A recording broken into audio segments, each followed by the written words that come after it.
다큐멘터리 역사를 찾아서 제328편 개경 토벌군을 압도한 진도의 삼별초. 서기 1270년 음력 6월에 강화도에서 봉기한 삼별초는 천여 척의 선박의 분승에 서해 바다를 따라 남쪽으로 도읍을 옮기는 천도의 행차에 나섭니다. 강화에서 또 다른 섬으로 도읍을 옮기는 이 해도제천의 여정이 며칠이나 걸렸을까? 이런 문제는 지난 시간에 충분히 살펴봤기 때문에 더 이상 거론하지 않겠습니다.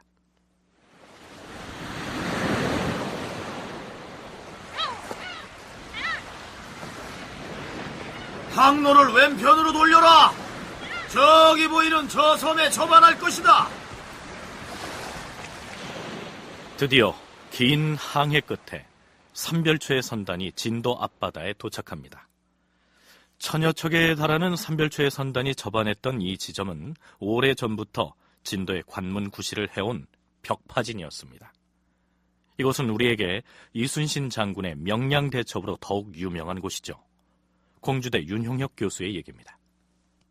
벽파진에 있다가 명량대첩 바로 전날 우수행으로 옮겨서 그다음에 전투 치르거든요. 그래서 사실상 그 삼별초가 들어간 데도 벽파진이고 삼별초의 중요한 여몽연합군과의 전투 현장도 벽파진 일대의 바다고, 그것이 이순신 장군의 명량대첩의 현장이고 그렇거든요. 그게 아주 전략적으로 중요한 그런 요충인데, 어떻든 그래서 벽파진으로 전부 다 들어가서 그다음에 용장성을 이제 건설하고 이렇게 봐야 되겠죠.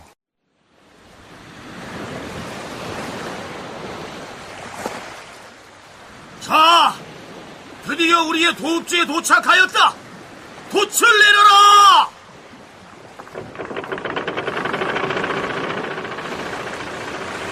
이제부터 이곳이 우리 고려의 도읍이다. 어가를 대령하여 대하를 궁궐로 메시어라. 우리는 이곳에서 고려의 왕통을 이어나갈 것이다.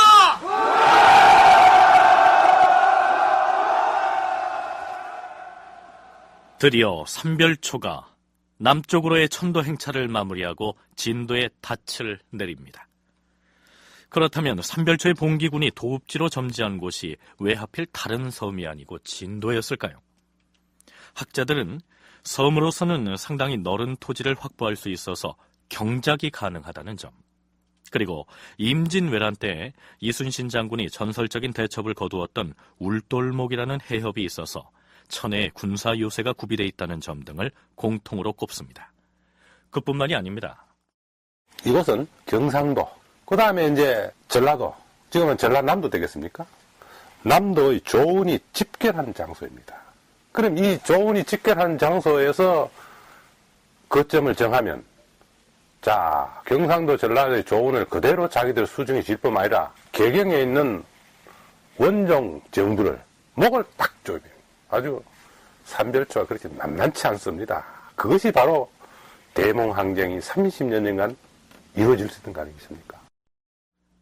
전라도는 물론이고 경상도 지방의 조세 운반선이 진도 앞바다를 돌아서 서해로 올라가게 돼 있으니 그 통로를 봉쇄해버리면 개경정부의 재정을 압박할 수 있다는 이점을 노렸을 것이다. 경북대 장동익 교수의 견해가 그렇습니다. 실제로 삼별초가 진도를 기반으로 활동을 시작한 이후에 개경정부의 원종은 진도에서 조운선이 막히는 바람에 조세가 제대로 거치지 않아 나라의 재정 형편이 어렵다는 점을 몽골 조정에 하소연합니다. 진도가 도읍지로 간택된 배경에는 해상활동의 거점으로 삼기에 유리하다는 점도 무시할 수 없었겠죠. 한신대 김순자 교수의 얘기를 들어보시죠. 진도는 서해안과 남해안이 만나는 고중심지에 있습니다. 거기를 통해 가지고 중국 대륙, 남중국 쪽으로도 배가 항로가 가는 것이고 다시 거기에서 일본으로도 가는 것입니다. 삼별초 정부라는 것은 고려가 몽골하고 싸운 것은 그 당시 개념으로 보면 국제전쟁입니다. 그럴 때 삼별초 정부를 이끄는 사람들도 그런 국제정세에 대한 안목이 있었을 것이고, 당시 이제 남송과 일본이 몽고에 저항해가지고 아직 항복하지 않고 전쟁을 계속하고 있는 상황이었습니다. 삼별초 정부가 자리 잡는 곳은 고립된 곳이어서는 안 된다. 그리고 필요하다면 일본과 남송하고도 어떤 연합작전을 생각을 할 수 있어야 된다. 실제로 삼별초 정부는 일본과 연합군을 구상을 했던 것입니다. 신라 때 장보고가 서남 해안의 완도에 청해진을 설치해 국제 해상 무역의 거점으로 삼았듯이 완도 바로 옆에 위치한 진도 역시 일본이나 남송으로 진출하는 관문의 구실을 할 수 있었다는 얘기죠. 삼별초 진도 정부의 중심 거점인 치소는 진도 해안교통의 관문에 해당하는 벽파정 부근에 새로 조성된 용장성이었습니다. 이 궁궐의 규모가 어떻게 되는지 조선 중종 때 발간된 신증 동국 여지승남의 해당 기록을 소개하면 이렇습니다. 용장성은 현 진도의 치소로부터 동쪽으로 20리 지점에 있다. 석축으로 된 이 성의 규모는 둘레가 38,741척이며 높이가 5척이다. 고려 원종 때 삼별초가 반란을 일으켜 강화부로부터 이 섬으로 입거하여 궁전을 크게 지었다. 최근에 진도군에서 발간한 용장성 지표조사 보고서에 의하면 성의 둘레가 약 13km이며 면적은 약 8.5제곱킬로미터로 추산되는 대단히 방대한 규모인 것으로 조사됐습니다. 삼별초가 진도에 머물렀던 기간이 1년도 채 안 되는데 그 짧은 기간에 이처럼 방대한 규모의 궁궐을 조성하긴 어렵겠지요. 따라서 강화도의 무인정권 시기에 이미 해도 제천의 후보지로서 진도의 용장성 궁궐의 기반이 미리 조성됐을 가능성이 설득력을 얻고 있는 것입니다. 폐하, 이제 우리는 이곳 용장성에서 고려의 왕통을 이을 새로운 정부를 출범시켜 싸웁니다. 용상에 오르시어서 고려국 군주로서의 위엄을 만천하에 내보이시옵소서. 그리하겠소.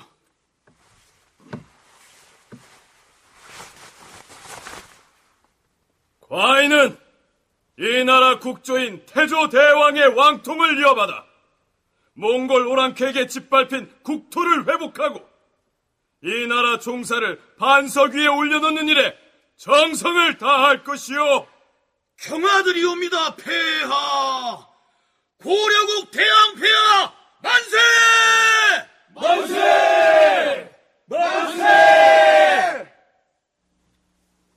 배중손 등 삼별초 봉기의 주도 세력에 의해서 진도 정부의 국왕으로 옹립된 이 사람은 승화후 왕혼입니다. 몽골 조정의 고려 왕실의 인질로 파견됐다가 귀부해버린 영령공 왕준의 큰형이지요. 그렇다면 대몽항전의 기치를 내걸고 출범한 이 삼별초 정부가 어찌해서 몽골에 귀부한 왕준의 친형을 국왕으로 추대했을까요? 이 삼별초 반란이 일어나기 대략 한 15, 16년 전부터 영령공 왕준의 행적이 확 바뀌는데 그 이전에는 몽고의 볼모로 가서 거의 한 20년 동안 전혀 기록이 나타나지 않다가 한 15년 전부터 나타나는 기록이 몽고에 적극 협조하는 것으로 나타납니다. 그래서 사실은 쿠빌라이로부터 상당한 신임을 받는 사람으로 나타납니다. 그럴 때 삼별초가 승하오 왕혼을 새로운 국왕으로 내세웠다라는 것은 그 영령공 내지는 원가의 관계까지 염두에 두고 많은 왕족 중에서 이 사람을 선택했을 것이다. 이렇게 한 가지 추정을 해볼 수 있습니다. 비록 항몽투쟁을 선포하긴 했지만 현실적으로 군사대국인 몽골의 영향력을 무시할 수 없기 때문에 몽골과의 관계를 감안해서 왕준의 형을 옹립했을 것이다. 이런 얘기입니다. 그러나 김순자 교수는 다른 한편으로 삼별초가 봉기를 하고 나서 조급하게 새로운 국왕을 내세우려고 할 때 당시 왕족들의 대부분은 몽골에서 귀국한 원종을 맞이하기 위해서 이미 개경으로 건너가 버린 상황이었기 때문에 강화도에 남아있는 왕족 중에서 승화후 왕혼 이외에는 선택의 여지가 없었을 가능성도 있다. 이러한 의견을 덧붙입니다. 진도의 용장성에 자리를 잡고 출범한 삼별초 정부의 성격에 관해선 한 가지만 더 짚어보기로 하겠습니다.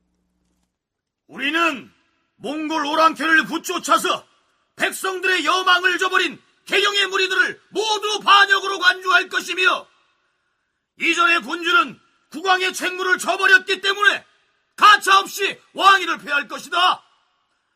새로이 용상에 오르신 우리의 폐하만이 이 나라의 유일한 왕통을 계승한 군주임을 선언하노라. 물론 지금 기록은 삼별초 측 입장에서 남긴 기록은 전혀 없습니다. 그리고 삼별초를 반란으로 규정을 하고 그 사람들을 토벌한 사람들이 남긴 기록만 부분 남아있기 때문에 이것이 과연 정부였느냐 아니냐에 대해서는 과거에는 논란이 있었습니다. 삼별초는 원정을 국왕으로 인정을 안 한 것입니다. 이미 폐위했고 다음 왕으로 승화원을 추대를 한 것입니다. 이러한 사례가 무인 정권에 이미 있었습니다. 이미 최충원 시기부터 무인 정권 측에서 국왕이 마음에 안 들면 언제든지 교체를 했던 것입니다. 그렇기 때문에 이것이 삼별초 입장에서 볼 때는 자연스러운 현상이었고, 그래서 새로 만든 국왕이 정식 국왕이고, 그러니까 원정은 왕이 아닌 것입니다. 이 사람들 입장에서 볼 때. 그런데 진도 쪽의 구전으로 전해오는 바에 따르면 삼별초 정부가 나라 이름을 5자의 물결랑자를 쓰는 오랑국을 천명했다고도 하고, 혹은 오랑이라는 독립된 연호를 사용했을 것이라고도 합니다. 삼별초가 정부를 세우면서 오랑국 등 별도의 나라 이름을 내걸었을 것이냐, 아니면 고려라는 국호를 고집함으로써 자신들이 고려의 왕통을 계승한 유일한 정부라고 자청했을 것이냐 하는 문제인데요. 이런 의문을 시원하게 해결해주는 문서가 지난 70년대 말에 일본에서 발견된 바 있습니다. 일본 그 동경대학의 사료편찬소에 삼별초 그 문서가 나오지 않았어요. 그 문서에서 이제 밝혀진 사실 가운데 하나는 이 삼별초가 고려라는 국호를 그대로 쓰고 고려 정통정부를 자처하고 이런 것들이 다 거기에 나오거든요. 그 다음에 진도 옮겨간 걸 천도했다 이렇게 하고, 그래서 스스로 정통정부를 갖다 자처한 것이기 때문에 또 그 정부의 그 존립의 정당성이라고 해서 몽고에 대한 항전, 또 몽고에 복속하지 않는 것, 독립정부, 뭐 이런 것을 갖다 이제 자처했기 때문에 그런 어떤 명분을 가지고, 정당성을 가지고 진도를 거점으로서 활동을 했다. 윤홍역 교수가 거론한 동경대학의 삼별초 관련 사료는 고려 첩장 불심조조라는 이름의 문서인데요. 이에 대해서는 삼별초의 본격적인 대몽항쟁을 다루면서 상세히 소개하도록 하겠습니다. 삼별초가 진도의 새 궁궐을 조성하고 새롭게 왕을 내세우면서 자신들이 고려의 왕통을 이어받았노라고 아무리 주장해봤자 백성들이 믿어주지 않으면 별 무소용 아니겠습니까? 물론 지난 수십 년 동안 우리나라에 무단으로 침입해와서 우리의 부모와 형제들을 무수히 살육하고 무자비한 약탈을 자행한 자들이 몽골 오랑캐가 아닌가? 그 오랑캐와 한편이 되어버린 개경의 무리들을 따르겠는가? 몽골 오랑캐와 맞서 싸울 우리의 편에 서겠는가? 이렇게 주장하고 나서면 명분면에서는 우위를 점할 수야 있었겠지만 엄연히 그동안 임금으로 받들던 원종이 옛 서울인 개경에 버티고 있는 마당에 진도라는 남녘의 섬에서 출범한 정부를 백성들이 쉽게 받아들이겠느냐. 삼별초 정부로서는 이 대목이 고민이었겠죠. 그런데 백성들에게 삼별초 정부의 정당성을 설파한 이야깃거리가 마련됩니다. 도읍 이전에 대한 도참설이 그것입니다. 고려사 열전편 배중손전의 한 부분을 소개하기로 하죠. 삼별초가 도읍을 옮기려 할 때 안방열이라는 사람이 봉은사의 태조 화상 앞에서 점을 쳐보았다. 그래, 점괘가 나왔나? 예, 나왔사옵니다, 장군. 어떻게 나왔는지 어서 말해보게. 절반은 생존하고 절반은 멸망할 것이라 했습니다. 절반이 살고 절반은 망한다니. 그게 대체 무슨 말인가? 무슨 뜻인지는 소인도 생각을 해보겠습니다. 안방열은 자신이 얻은 그 점괘를 두고 멸망하는 자는 출륙하는 자일 것이요 생존하는 자는 삼별초를 따라서 바다 섬으로 들어가는 자라고 생각하고 자신도 삼별초를 따라서 남녘으로 향하였다. 배를 타고 내려가면서 그는 삼별초의 우두머리들에게 말하였다. 장군, 일찍이 용소는 12대에서 끝이 나고 남쪽으로 내려가서 새로 국토를 건설할 것이다 라는 예언이 있지 않습니까? 바로 그 예언이 지금 여기에서 실현되고 있는 것입니다. 그리하여 안방열은 드디어 삼별초 반란의 주모자가 되었다. 이러한 내용입니다. 그 도참설이라는 것은 그것이 사실이냐 아니냐 하는 것보다 그 당시 사람들에게 어떤 영향을 주느냐 하는 데에 더 주목을 해야 할 것 같습니다. 실제 고려시대 사람들에게 이러한 그 도참설은 엄청난 영향력을 주었을 것이라고 보고 있고, 특히 그 몽골족의 오랜 침입으로 원정이 폐위되고 수도가 천도하는 이 상황에서는 아마 결정적으로 영향을 주지 않았을까 이런 생각을 합니다. 삼별초를 이끄는 그 지도자에 해당하는 사람들이 이러한 도참설을 그 시기에 적절하게 이용했을 것이다 이렇게 보고 있습니다. 삼별초 봉기의 지도부에서는 이 도참설을 적극 퍼뜨려서 자신들이 옹립한 임금과 자신들이 세운 정부의 정통성을 백성들에게 선전하는 수단으로 활용했겠죠.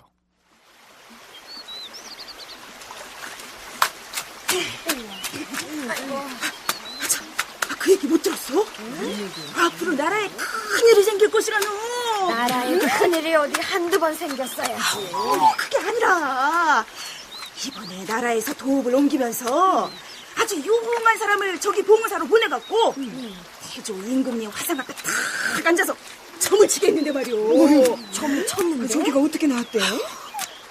우리나라 백성들 중에서 반은 죽고 반은 살 거라네. 아이고, 그게 뭔 소리야? 누가 산다는 얘기요? 백성들 중에 출륙한 자들은 죽는다는 전기가 나왔다는 것이요.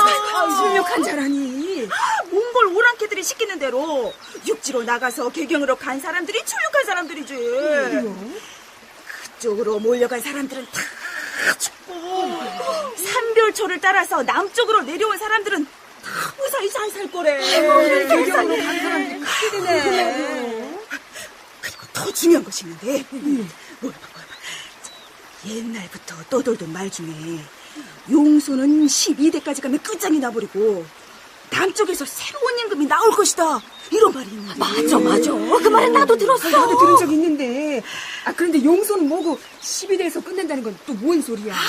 용소는 태조 대왕 때부터 이어져 내려온 그 왕씨들 자손이지 뭐요.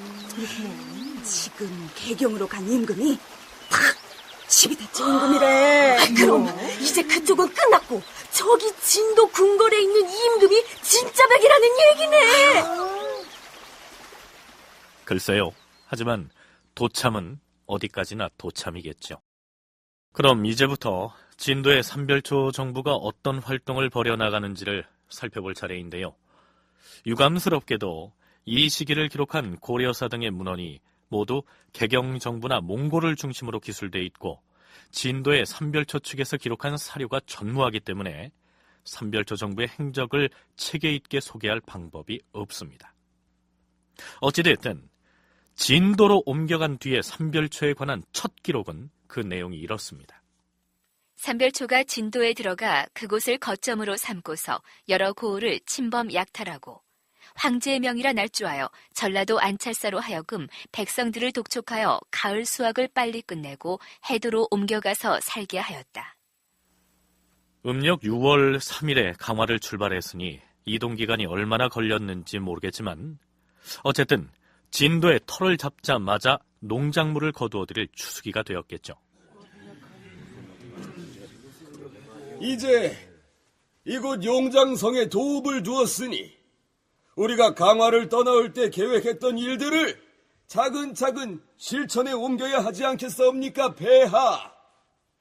이곳 진도 인근의 도서지방부터 공략해서 활동 근거지를 확대한 다음 내륙으로 침공을 감행해서 그런 문제는 배중손 장군하고 잘 의논해서 처결을 하도록 하시오. 그보다 먼저 나라 살림을 하자면 궁궐의 창고부터 채워야 할 텐데.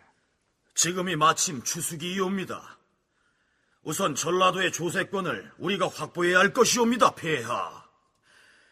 전라도 안찰사에게 어명을 내리시어 백성들에게 서둘러 추수를 마치도록 하고 추수가 끝난 다음에는 모두 섬으로 들어가도록 조치를 해야 할 것이옵니다. 그래야 몽골 오랑캐와 맞서 싸울 것 아니겠사옵니까? 알겠소. 그리하십시다. 쉽게 풀어서 얘기하자면 이러한 얘기입니다. 그런데 고려사나 고려사조례의 기사 중에서 학자들의 논란을 불러일으킬 만한 표현이 포함되어 있습니다. 황제의 명이라고 속이고서 전라도 안찰사로 하여금 백성들을 독촉하여 가을 수확을 빨리 끝내고 해도로 옮겨 살게 했다. 이 중에서 황제의 명이라고 속였다, 이 부분이 문제인데요. 사서에서는 그 대목을 황제의 명령을 뜻하는 제지라는 단어 앞에다 속일 교자를 붙여서 교제지라고 표기하고 있습니다. 그렇다면 무엇이 논란거리인지 김순자 교수의 설명을 들어보시죠. 이 제황제라는 말 때문에 이것이 몽고 황제여야 한다. 아니면 이것이 그 삼별초 정부에서 국왕으로 내세운 사람이 내가 스스로 황제다 이렇게 자칭했다. 두 가지로 해석할 수 있습니다. 사실 고려는 황제를 자칭했던 시기가 있었기 때문에 이렇게 추측을 하는 것입니다. 많은 그 학자들이 이 제지라는 그 황제의 그 명령이라는 것을 몽고 황제라기보다는 삼별초 정부의 승하오 왕원이 가리키는 것이 아니겠는가 이렇게 추정을 했습니다. 고려의 왕이 황제를 칭했다는 기록은 여러 사료에 나타납니다. 물론 건국 초기나 이후의 시기를 거치면서 그 사정이 달라졌을 수도 있겠죠. 그러나 비록 중국 왕조와 외교 관계를 가질 때 금나라나 몽골 황제 앞에서 고려의 국왕이 스스로 황제임을 내세워서 짐이라고 칭하지는 못했을지라도 적어도 내부적으로는 칭제를 했을 가능성이 있다는 얘기죠. 가령 고종 때 문신 최자가 엮은 보한집에는 다음과 같은 문순공의 시가 인용되어 있습니다. 잔인한 도적들이 굶주린 군사를 헛되이 버려놓으니 우리 임금은 오로지 부처님만 의지하네. 여기에서 우리 임금에 해당하는 한자 어휘는 나 오자에다 황제를 지칭하는 황자를 쓰고 있습니다. 신하의 글에 임금이 왕자로 표현되지 않고 황자로 표기되고 있으니 고종이 곧 황제라고 불렸다는 얘기가 되겠죠. 그러니까 삼별초 진도 정부의 임금으로 등극한 승하오 왕원이 짐은 고려의 황제로서 전라도 안찰사에게 명하노라. 백성들을 독촉하여 가을 수확을 빨리 끝내도록 조치할 것이며, 이렇게 명을 내렸고 그것이 사서에서는 황제의 명, 즉 제지로 올라있다. 이것이 한 가지 견해입니다. 다른 견해는 이렇습니다. 폐하, 비록 우리가 진도로 도읍을 옮기고 폐하께서 새로이 왕위에 올라 고려의 왕통을 이었다고는 하나 백성들과 지방의 관리들이 새로 임금이 되신 폐하의 명에 순순히 따르지는 않을 것이옵니다. 그러면 어찌해야 좋겠소? 우리가 비록 몽골군에게 선전포고를 한 처지라고는 하나 그래도 지금 고려의 관리들과 백성들은 몽골 황제를 두려워하고 있사옵니다. 하니 전라도 안찰사에게는 몽골 황제의 칙지라고 속여야 효력이 있을 것이옵니다. 이러한 판단에 따라서 진도의 삼별초 정부가 몽골 황제의 명을 사칭했을 것이다. 이것이 또 한 가지 견해입니다. 김순자 교수는 개인적으로 바로 이 의견이 사실에 가까울 것이라고 분석합니다. 고려사의 기록은 상당히 명분에 엄격하게 용어를 선택합니다. 삼별초 정부를 반란으로 규정하고 고려사가 쓰여졌고 그러한 기록만 남았습니다. 삼별초 정부에서 내세운 국왕이 혹시 그 당시에 자기가 황제라고 자칭했다고 하더라도 이것을 고려사에서 제지라는 말로 표현을 했을까 하는데 의문이 들었습니다. 그래서 그러한 사정을 고려를 해보니까 여기에서 제지라고 하는 것은 그 몽고 황제의 명령이라는 뜻으로 쓴 것이 아닌가. 삼별초 정부가 실질적으로는 자기네들이 지방 사람들에게 명령을 발휘하면서 이것은 단순히 우리 고려 국왕의 명령이 아니라 몽고 황제의 명령이다 이렇게 얘기했다는 것입니다. 고려 당대에 원종의 실록을 기술했던 사람이나 그 실록을 근거로 해서 고려사를 편찬했던 조선시대의 사가들은 이 삼별초를 도적의 무리인 적당이라고 규정하고 있는 터에 진도 정부의 왕원이 설령 황제를 자칭했다 손치더라도 그것을 황제의 명령이라는 의미의 제지라는 단어로 적었을 가능성이 희박하다. 따라서 이 단어가 사서에 올라있는 것으로 봐서 몽골 황제의 명령을 의미하는 것이고 진도 정부가 그것을 사칭했을 것이다. 이러한 얘기입니다. 그런데 윤용혁 교수의 견해는 다릅니다. 삼별초가 황제 명령을 사칭을 해가지고 사람들을 섬으로 입부하게 했거든요. 섬으로 들어가게 하는 것은 지금은 이걸 몽고 황제라고 하게 되면 섬에서 지금 나오는 때거든요.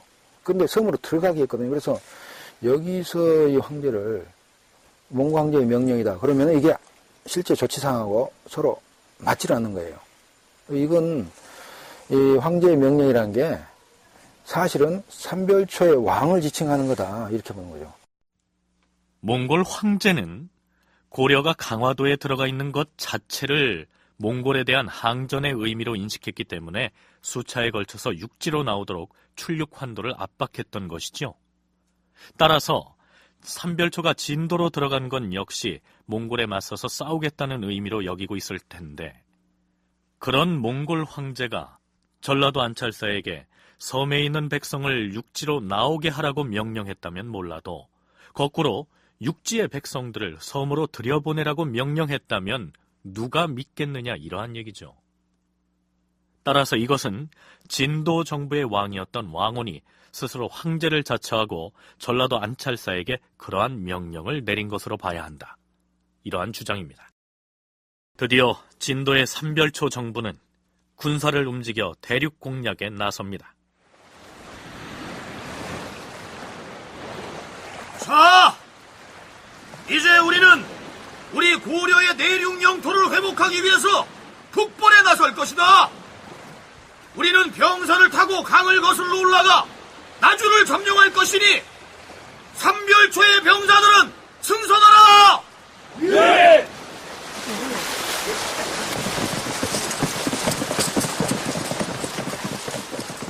삼별초군의 첫 공격 목표는 나주였습니다. 후삼국 시대 때 왕건이 궁에 휘하 있을 때 나주 파견돼 가지고 그 지역 점거하지 않았어요. 그래서 고려가 나중에 그 통일하는데 아주 중요한 그런 역할을 했습니다만은, 이 왕건이 궁에 휘하 있을 때 나주 점령을 하는데, 나주 점령할 때 먼저 점령하는 데가 진도를 먼저 점령하거든요. 진도 점령하고 그 다음에 영산강으로 거슬러 와서 나주 점령하거든요. 이 삼별초도 진도를 거점으로 해서 나주를 치거든요. 그리고 전주 치고. 그래서 이제 그런 같은 개념이다. 바로 진도가 그런 지리적인 그런 효용성이 있다, 이런 얘기고. 배를 타고 영산강을 따라 올라간 삼별초군은 드디어 배에서 내려 내륙으로 진격합니다. 자, 항복하는 자들은 거두어 함께할 것이로되 반항하는 자는 모조리 쳐부술 것이다. 진격하라!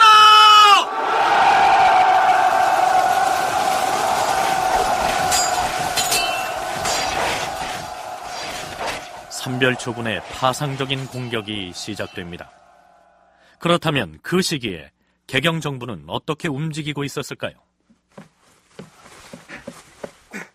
폐하! 진도로 내려간 도적들의 무리들이 병선을 타고 강을 따라 올라와서 나주 쪽으로 공격을 해오고 있다 하옵니다. 아니, 그자들이 진도로 간 지 얼마나 됐다고 벌써 나주까지 진격해오고 있단 말인가? 우리가 그 반역의 무리들을 토벌할 군사를 전라도 지역에 이미 보내지 않았던가? 예, 참지정사 신사전을 전라도 토적사로 임명하여 파견했사옵니다. 그런데 신사전은 어찌 됐단 말인가? 황송하오나 폐하, 전라도 토적사 신사전은 지금 곧 서울에 도착할 것이라 하옵니다. 뭐라? 도적의 무리를 무찌르라고 토적사에 임무를 주어 파견했거늘. 저기 지금 나주로 쳐들어온다는데 무슨 연유로 그대가 맞서 싸우지 않고 서울로 온다는 말인가? 아래옵기 황송하오나 누군가가 신사전에게 그 연유를 물었다는데. 무슨 말 못할 사정이 있다 하던가? 아니옵니다, 폐하. 신사전이 말하기를 자신은 이미 재상벼슬에 올랐는데 삼별초군과 싸워서 그들을 무찌르고 또다시 공을 세운들 무슨 소용이 있겠느냐고 하면서. 뭐라고 했는가? 어찌 신사전이 그럴 수가? 그러면 전주 부사라도 나주로 보내서 적들을 물리치게 해야 할 것이 아닌가? 전주부사 이삼 역시 삼별초 무리가 나주를 거쳐 머지않아 전주로 갈 것이라는 소문을 듣고는 칠에 겁을 먹고서 성을 버리고 도망을 쳤다 하옵니다. 신사전과 이삼, 이자들을 잡아들이도록 하라. 과인이 그자들의 관직을 삭탈하고 중재로 다스릴 것이다. 그뿐만이 아니었습니다. 한편 장군 양동무와 고여림 등을 보내 진도를 치게 하였으나 진도의 삼별초 군사가 장흥부로 들어가서 관군 20명을 죽이고 도령 윤만장을 사로잡아갔으며 재물과 곡식들을 노략질하였다. 이렇듯 초기 전투에서는 전투라고 하기가 민망할 정도로 개경정부의 군사들이 진도의 삼별초 정부 군사들에게 일방적으로 밀리는 형세였습니다. 여러 가지 요인이 있겠으나 무엇보다도 군사력 자체가 절대적으로 열세를 면치 못한 때문이라는 게 연구자들의 공통된 견해입니다. 김순자, 윤용혁 두 교수의 얘기를 차례로 들어보시겠습니다. 사실 그 삼별초를 제외하면 고려의 중앙군 조직이라는 것은 이미 그 형체를 찾아보기가 어려운 상황이었습니다. 그런 그 중심부대를 삼별초가 전부 장악하고 남쪽으로 내려와 버린 상황에서 사실 원종이라는 왕이 개경으로 환도를 하고 거기에 관리들이 있지만 그 정부를 지켜주는 자체 군사력이라는 것은 거의 전혀 없다. 이렇게 표현할 수도 있겠습니다. 유일한 그 군사력은 몽고군밖에 없는 것입니다. 군사력적인 측면에서 이 삼별초가 훨씬 더 조직화되고 또 훈련돼 있고 또 정예화되고 객관적으로 이제 그런 부분들이 있고, 그리고 입장이 삼별초는 어떻게 보면 궁지에 지금 있는 거거든요. 몰려서. 그렇기 때문에 훨씬 더 적극적으로 대항하지 않으면 입지가 어려우니까 훨씬 더 적극적으로 또 대항할 수밖에 없고. 그런데 군사력의 열세 말고도 삼별초군에게 유리했던 것이 또 있었다면 다름 아닌 지역의 민심이었습니다. 특히 이제 삼별초가 진도에 터를 잡고 있는데 이 전라도, 경상도 해안 지방 쪽으로는 지방들 사람들이 절대적으로 삼별초 쪽을 지지했던 것이 아닌가 싶습니다. 그러한 그 민심의 동향이 있고, 그 다음에 특히 진도가 자리를 잡고 전라도 쪽을 장악하기 위해서 상당히 초창기에 많이 노력을 합니다. 진도를 공격을 한다면 개경정부는 전라도를 거쳐와서 진도를 공격을 해야 되는 것이죠. 현지에서 어떤 그 민심의 지원 혹은 물자 조달이 거의 어렵다, 이런 상황에서 전쟁을 한다라면 패할 수밖에 없는 상황입니다. 그러나 개경정부에는 김방경이라는 장수가 있었습니다. 그리고 기존의 관군인 개경정부의 지휘관들 중에도 용맹스러운 장수들도 있었습니다. 신사전을 전라도 토적사에서 파면하고 그 대신에 김방경을 역적 추토사로 임명할 것이다. 상장군 김방경은 군사를 이끌고 내려가서 몽골 원수 아해와 더불어 반역의 무리들을 토평하도록 하라. 예, 폐하.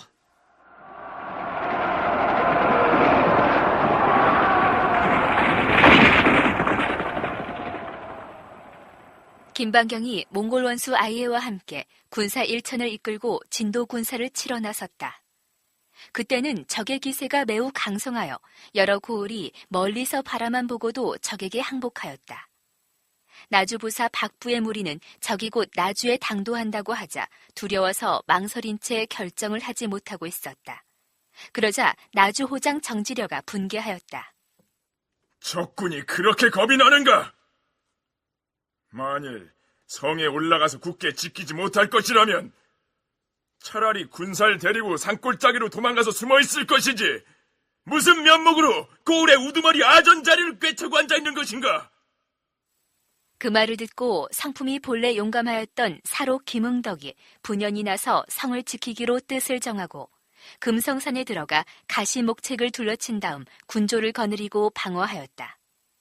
적이 포위하고 공격을 해오자 상처를 싸매고 결사적으로 지키니 적이 7일을 주야로 공격했으나 결국 성을 함락시키지 못하였다.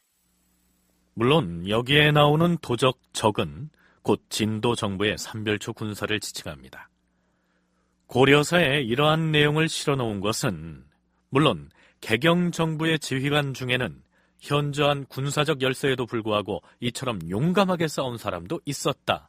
이런 점을 드러내기 위한 의도였겠지만 달리 보면 삼별초의 전투력이 그만큼 우세했다는 의미가 되겠지요.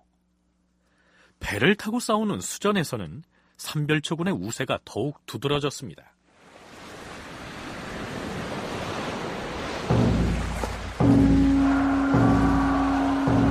아니, 저기 보이는 저 배들이 모두 귀신처럼 날려다는 삼별초 군사들이 아닌가? 저 기괴한 문양들이 새겨진 형형색색의 깃발을 좀 보아라!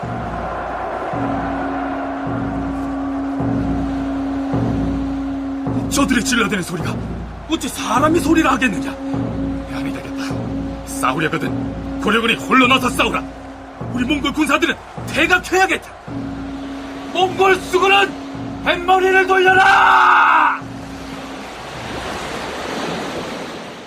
초창기에 김반경하고 몽골 원수 아해라는 사람이 삼별초를 공격을 하는데 사실 전쟁에서는 기선제압이라는 것이 사기를 유지하는 데 상당히 중요합니다. 그 당시 이 삼별초의 전쟁 모습을 기록하는 데 보면 이 배 위에다가 여러 가지 형상의 어떤 깃발, 구호 같은 것을 써놓고 북치고 함성을 지르고 기세가 대단해가지고 사실은 그것을 멀리서 바라보고 이미 완전히 전의를 상실해버렸다. 이런 기록이 나옵니다. 그런 점에서 보면 삼별초 군이 어떤 그 심리작전을 상당히 잘 썼던 것이다. 이렇게 볼 수 있습니다. 이러다 보니 정면으로 맞서서는 삼별초의 군사들을 당해내기 어렵다고 판단한 고려 측의 추토사 김반경은 나주에 이어서 전주가 함락당할 상황에서 위계전술을 쓰기로 합니다. 김반경은 신사전 대신에 추토사로 임명을 받고서 몽골 원수 아예와 함께 군사를 몰고 남쪽으로 내려갔다. 그런데 역적 삼별초 군사들은 이미 나주성을 포위하고 또한 군사 일부를 보내서 전주를 공격하려 하였다. 그러자 나주를 지키던 사람들과 전주를 지키던 사람들이 항복하는 문제를 의논하였다.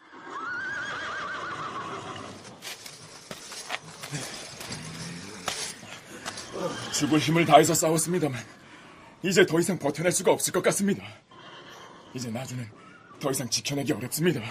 나주가 두 손을 들어버리면 지금 나주를 포위하고 있는 삼별초 군사들이 전주로 진격할 것 아니겠는가? 그럼 전주마저 저들에게 내줘야 한단 말인가? 하는 수 없는 일 아니겠습니까? 지금 우리의 군사로는 나주는 물론이고 전주도 지키기 어렵습니다. 저들이 전주를 차지하고 나면 이제 곧 충청도를 거쳐서 남경으로 다시 개경으로 진격해 올라올 것 아닌가? 몽골 군사가 버티고 있는 바에 그처럼 쉽게 북쪽으로 진격해 올라가지는 못할 것입니다. 그러니 어차피 전주는 저들에게 내어줄 셈치고 아군의 희생을 줄여야... 그럴 수는 없다! 내가 비상한 수단을 동원해서 저들이 전주로 진격해오는 것을 막아볼 테니 부하들을 독려해서 방어에 온 힘을 기울이도록 하라. 나는 지금 전주로 갈 것이다. 장군, 지금 장군이 혈혈단신으로 전투로 가서 무엇을 어떻게 하시겠다는... 이리야!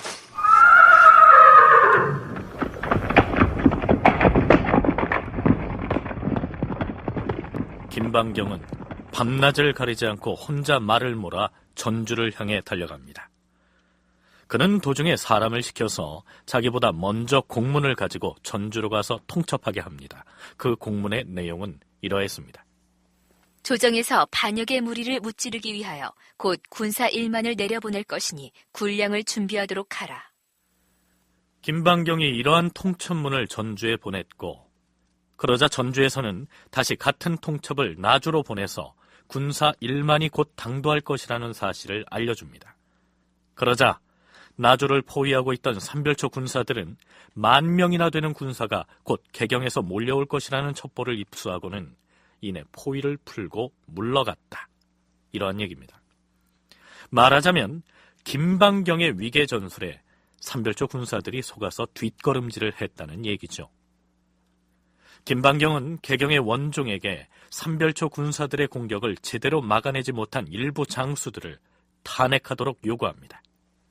폐하, 도적사인 상장군 변윤, 그리고 장군 조자일과 공유는 적군이 금성을 치는 것을 보고도 구원할 생각을 하지 않았사옵니다. 이들은 마땅히 일벌백계로 다스려야 할 것이옵니다. 먼 섬으로 귀양을 보내시옵소서. 그렇다면 원종은 김방경의 이러한 제의에 대해서 어떠한 조치를 내렸을까요? 그 결과는 이렇습니다. 그러나 왕은 그 두 장수의 죄를 용서하고 다만 관직만을 삭탈하였다. 그들은 국왕의 측근 실세인 환관과 결탁했기 때문에 죄를 면한 것이다. 상장군 김방경과 몽골 장수 아해가 연합군을 구성해 드디어 진도를 직접 정벌하겠다고 나서는데 그들의 원정길을 따라 나서 볼까요?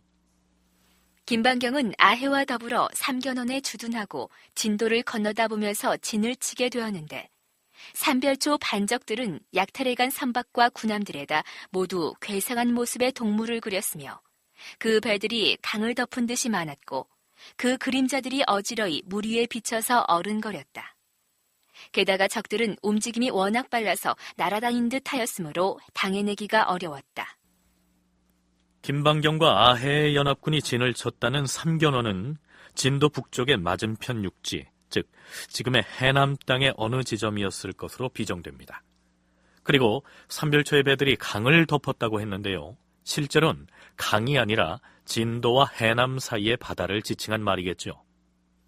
어쨌든 해남의 삼견원이란 포구에서 병선을 타고 출정해 바다로 나온 여몽연합군과 진도의 벽파진에서 발진한 삼별초의 수군들이 진도 앞바다에서 맞부딪힌 것이죠. 삼별초의 용사들이여! 우리는 몽골 오랑캐놈들은 물론이고 오랑캐와 한편이 되어 나타난 개경의 반역자들을 고되게 응징할 것이다. 모두 적선을 향하여 불화살을 날려라!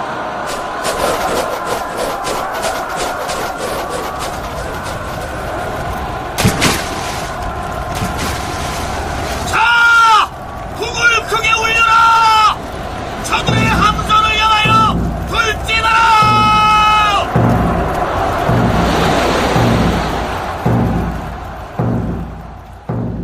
이 해상전투에서 개경 정부군의 진도 원정대는 고전을 면치 못했던 모양입니다.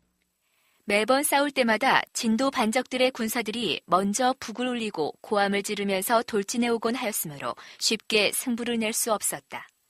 그리하여 여러 날을 서로 대치한 상태로 있게 되었다. 자, 이 전투 상황은 여몽연합군 편에 서서 기술한 것인데요. 만일 진도 삼별초군의 시각으로 기술했다면 모르긴 해도 삼별초군이 크게 우세한 것으로 표현되지 않았을까요? 그런데 이때의 전투 과정에서 흥미로운 사건이 발생합니다. 반남 사람인 홍찬과 홍기가 어느 날 몽골 원수 아해에게 찾아와 참소하였다. 고려 장수인 김방경과 공유가 반적과 서로 내통하고 있다는 것이었다. 반남은 지금의 나주시 반남면에 해당합니다. 그러니까 홍찬과 홍기 이 두 사람은 반남 출신인데 그동안 삼별초군에게 억류돼서 진도에 머무르다가 전쟁통에 여몽연합군 쪽으로 도망쳐 나온 모양입니다. 이들이 몽골군 진영에 이르러 거짓으로 꾸며서 보고한 얘기가 뭐냐 하면 김방경이 진도의 삼별초 측과 비밀리에 내통을 하고 있다. 이러한 내용이었죠. 그러자 몽골 장수 아해는 홍찬과 홍기를 일단 가둬두고 비밀리에 개경에 있는 몽골국 최고 행정 책임자인 다루가치에게 공문을 띄워서 그 사실을 보고합니다. 그리고 며칠 뒤 고려 추토사 김방경 장군은 순순히 나와서 오라를 받으시오. 아니, 아해 장군, 지금 뭐라 하였소? 호라를 받으라고? 몽골군 장수인 그대가 고려국의 주토사인 나에게 호라를 받으라 하였소? 그렇소. 그대를 적과 내통한 죄를 물어 포박할 것이요. 적이라니? 내가 진도의 반역무리와 내통을 했다는 것이오? 그렇소. 여봐라, 저자를 포박하라. 예, 물러서지 못하겠느냐? 감히 누가 누굴 포박하겠다는 것이냐? 자, 여기 우리 다루가치 나리에 소환장이 들어있으니 어디 한번 꺼내서 읽어보도록 하시오. 뭐라? 다루가치의 소환장? 무슨 근거로 내가 진도의 적과 내통했다는 것인가? 어디 한번 그 증언을 내보시오. 적당의 본거지인 진도에 머물다가 이번에 투항해온 홍찬과 홍기의 고변이 있었어. 개경에 계시는 우리 다루가치 나리께서 김방경 장군과 그자들을 소환하여 직접 대질 신문을 하겠다 하시니 불평 말고 개경으로 올라가시오. 여봐라, 죄인을 포박하라. 그리고 저자를 개경으로 압송할 것이니 죄인을 호송할 군졸들을 징발하여 떠나게 하라. 장군, 이것은 필시 모함입니다. 저들의 부당한 요구에 응하지 마십시오. 가서는 아니 됩니다. 가서는 아니 됩니다, 장군. 몽골 장수 아해는 김방경을 철쇠로 얽어매게 하고 졸병 50명을 호위병으로 붙여서 개경으로 압송하게 하니 보는 사람들이 모두 원통하다 하였으며 심지어 슬퍼서 우는 사람들도 있었다. 이 사건은 어떻게 결론이 났을까요? 김방경을 서울, 즉 개경으로 압송한 다루가치는 맨 처음 김방경이 진도의 삼별초와 내통했다고 고변했던 홍찬 등과 대질 신문을 했는데 결국 그들이 없는 사실을 꾸며내서 고한 것으로 밝혀집니다. 다루가치가 원종에게 그 사실을 통보했고 홍찬과 홍기 저자들은 허망한 말을 꾸며내서 상장군을 욕보였으니 엄벌을 면치 못할 것이다. 저자들을 당장 옥에 가둬라. 물론 김방경은 다시 상장군의 관등을 회복해 역적 추토사로 임무를 부여받고 진도를 향해 내려갑니다.